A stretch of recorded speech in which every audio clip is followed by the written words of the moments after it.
Hello everyone, welcome to my channel. I hope you all are doing well. आप सभी बहुत अच्छे होंगे।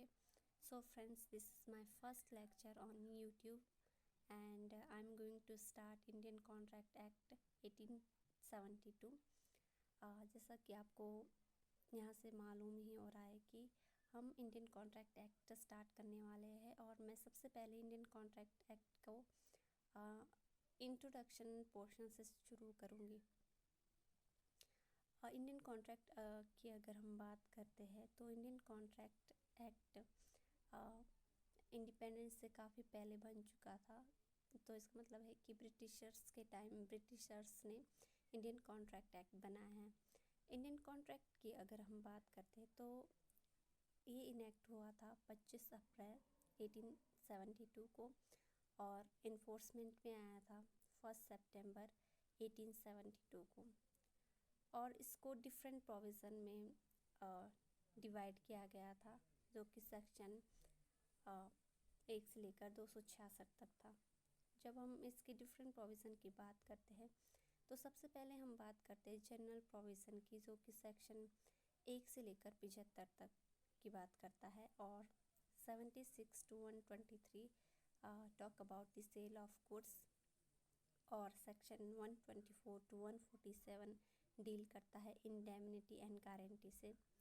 एंड सेक्शन 142 to 181 डील करता है बेलमेंट एंड प्लेस से। और सेक्शन 182 to 238 डील करता है एजेंसी से। And last but not the least 239 to 266 deal करता है पार्टनरशिप से। बट 1930 में इंडियन कॉन्ट्रैक्ट एक्ट से 76 to 123 सेक्शन को रिपील कर दिया गया और लेजिस्लेचर ने एक न्यू प्रोविज़न, न्यू एक्ट बनाया, जो कि सेल्स ऑफ गुड्स एक्ट के नाम से जाना जाता है। और साथ में 1932 में लेजिस्लेचर ने partnership act, Indian partnership act बनाया और 239 to 266 को इंडियन कॉन्ट्रैक्ट एक्ट से रिपील कर दिया। और अगर हम इसके एक्सटेंड की बात करें तो इंडियन कॉन्ट्रैक्ट एक्ट 1872 पूरे भारत में लागू होता है।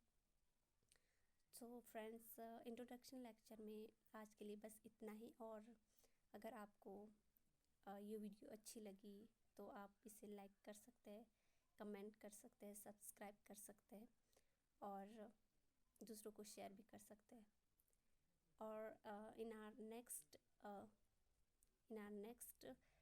video I'll discuss about what is contract and definition portion of Indian Contract Act, which is provided under Indian Contract Act 1872। तब तक के लिए बाय, थैंक यू।